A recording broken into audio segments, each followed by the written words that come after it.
up to the Holy Spirit to know when to step forward, when to step back, when to change directions, when to move, when to do. We heard some awesome testimonies this morning about how God moved, how He directed and blessed our youth and our adults that served in chrysalis. It's important that we understand that God's busy. He's busy working. And how can we as a church fit into that? How can we as a church direct and move in the things that we've been called to do? We've been called as a church to make a difference. We minister life in the midst of a lot of condemnation. We share, and our job is not to judge. It's not to condemn, but it's to lift up and uphold and to strengthen. Well, we're not a church of followers. We're a church of leaders. And sometimes, with that many leaders this many leaders in one room, it can be difficult. Because sometimes some of the leaders forget that they got to follow whoever's leading at the moment. And leading's, it is a very, very important thing. There are warnings going off everywhere. I've heard them for a while. I know we got storms coming in this afternoon.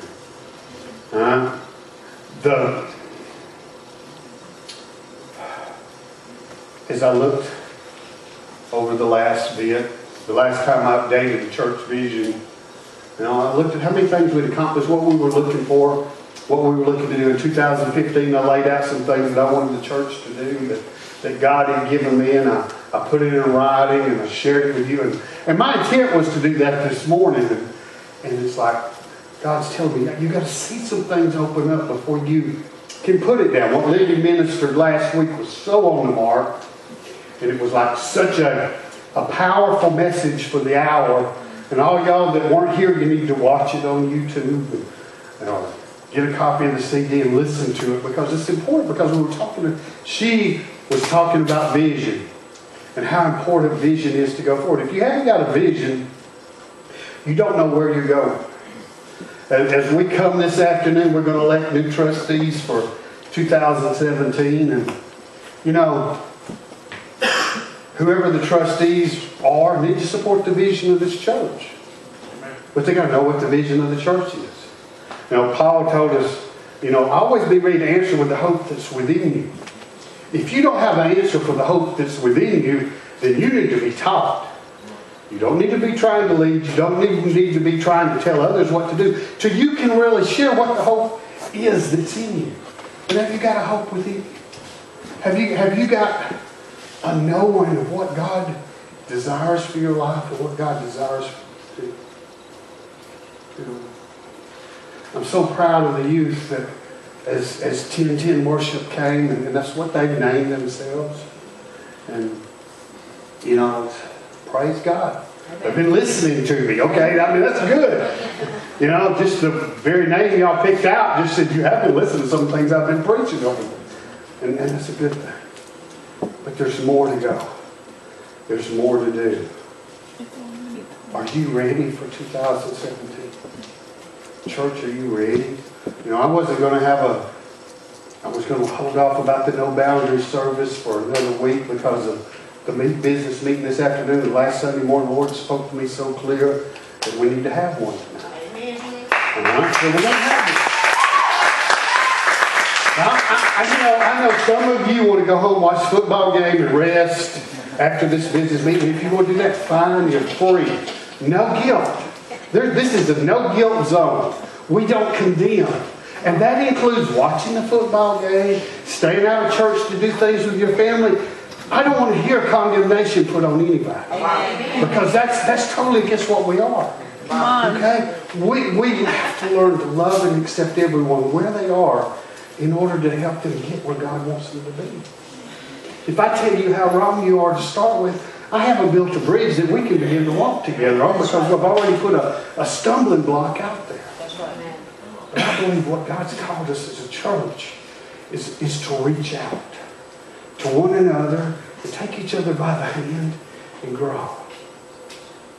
One of the things that I believe God's going to do even more in 2017 is we're going to see the message I was going to preach today is called A Father's Blessing. And you're going to get that in 2 weeks. If God don't change his mind, I'm not going to preach it this morning. But I want you to understand the importance of those who are able to be leaders. Not just fathers, but mothers. Mentors. That are willing to give of themselves to help others on their journey. And that means being willing to teach. Okay? Not just, there's an element of being. Okay? And we're all supposed to be a good example for others to follow. But there's a difference in being an example and taking somebody under your wing and teaching them how to do it. I heard something said about apprentice earlier today. And it's so true. But there's also another side to that. And it's the side that I'm really going to deal with some of you about. It's easy. It's easier. I'll say it's easier to be a good father than it is to be a good child. Right. Because you got to be teachable to be a good child. You got to be willing to listen and think you don't know everything in order to really grow. All right? Some of the problems that I have seen in this church, and I won't say problems, are really opportunities. That's right. Okay? Because an opportunity to show just how good we are. Because, as I have told you many times through the years, the real value of anybody within an organization is how they deal with situations and problems. Right. Okay, so it's an opportunity to show how good you are whenever a problem is presented to you, because God loves you so much, He's presented something for you to show what you can do with it. Is that we've got to teach our sons and daughters how to be good sons and daughters so that we can be good parents, so that they can be good parents. And it takes a listening heart and a respect and an attitude of listening. Okay? Hear what God's saying. Hear what God is desiring to do in your life. As we go into this meeting this afternoon, I ask that you be in prayer. I'm going to read some scriptures before the election, and I'm not going to do it now because I want all the ones that are in here to hear it.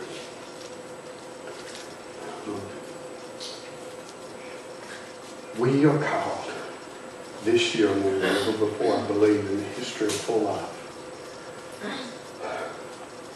We turn 18 this year. Wow. Okay?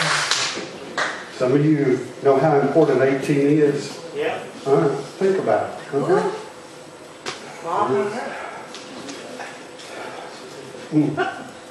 We're not babies anymore. We're adults. Okay, as a church. I love y'all. I love this church. And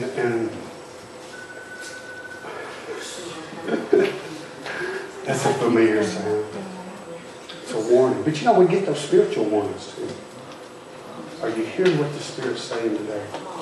Are you ready to commit yourself to be prepared for 2017? These guys that were out there last week, they planted some seeds. Okay?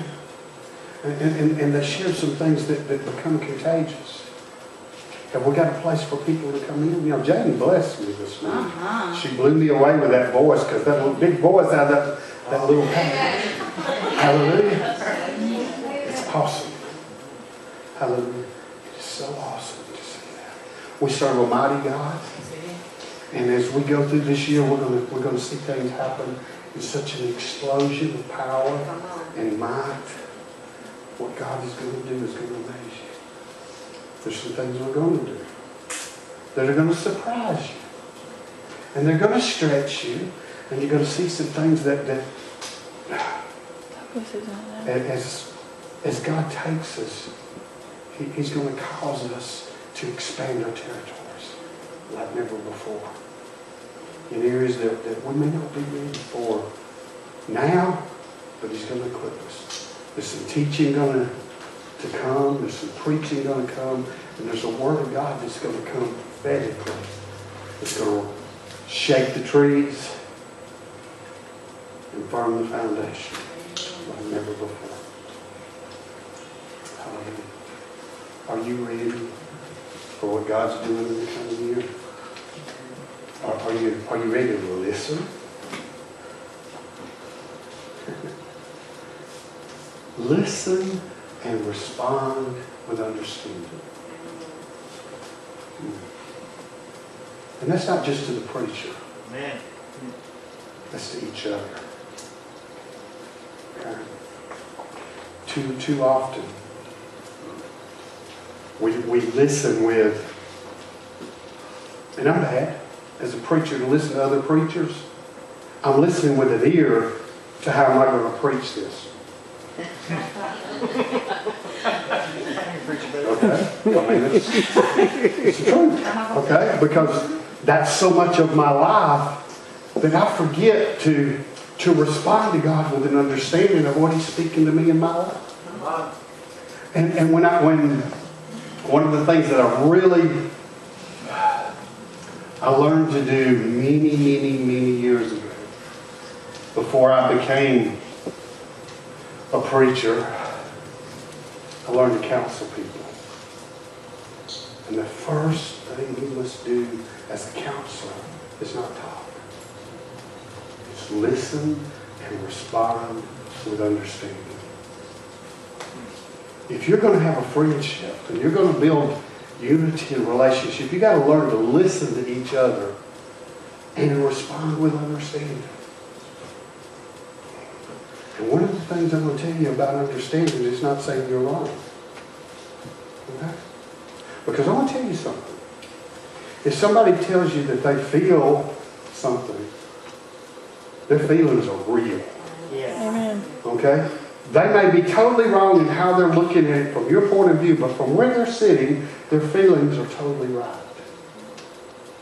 And for you to tell them that they're wrong in their feelings is not listening and responding with understanding.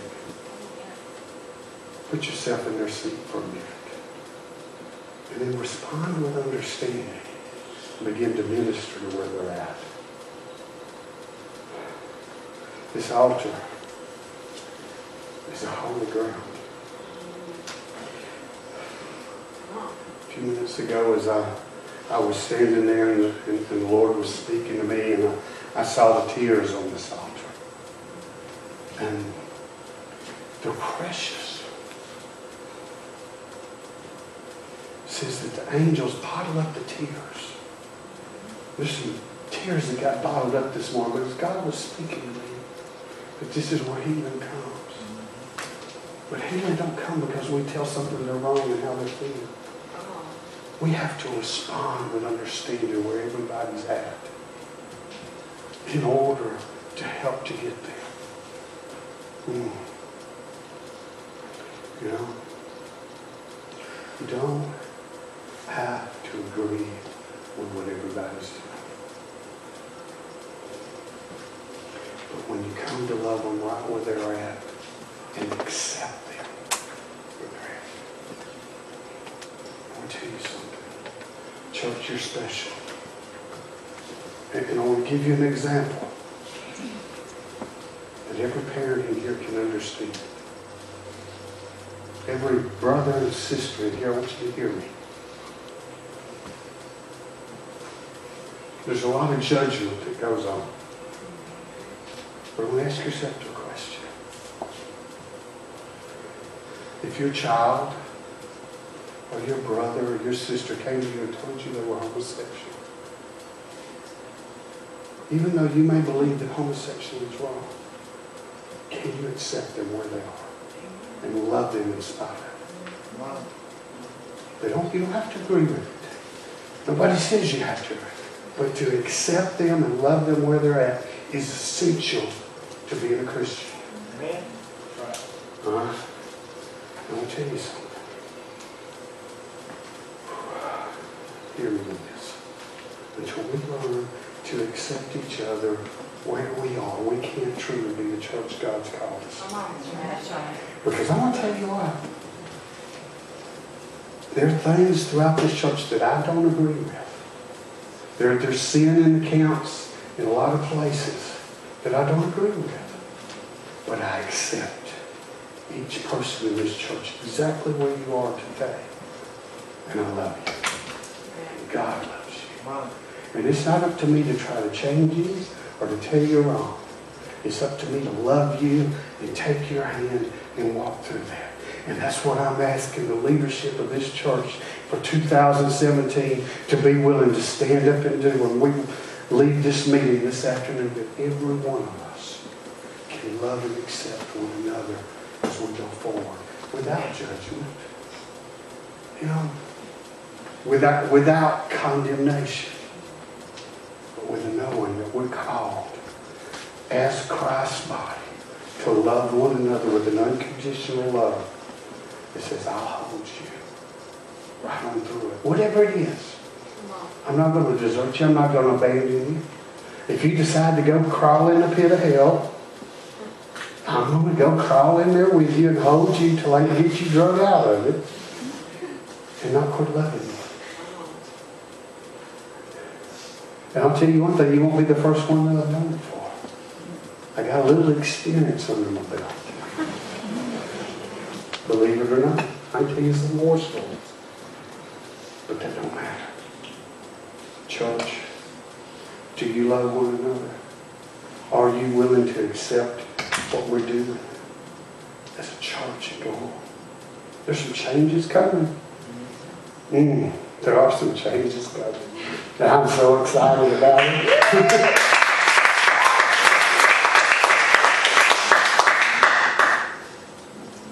Listen to what God's telling you today. Hallelujah. Praise God. Tabby, I want to ask you to sing How Great Thou Art to close this service. Mama, come on. Robert, Bella, Terry, come play. It's on my heart. Because we serve a God that is so great. And this is Tabby's song. And I want to tell you, let it go, girl. Let the anointing of God.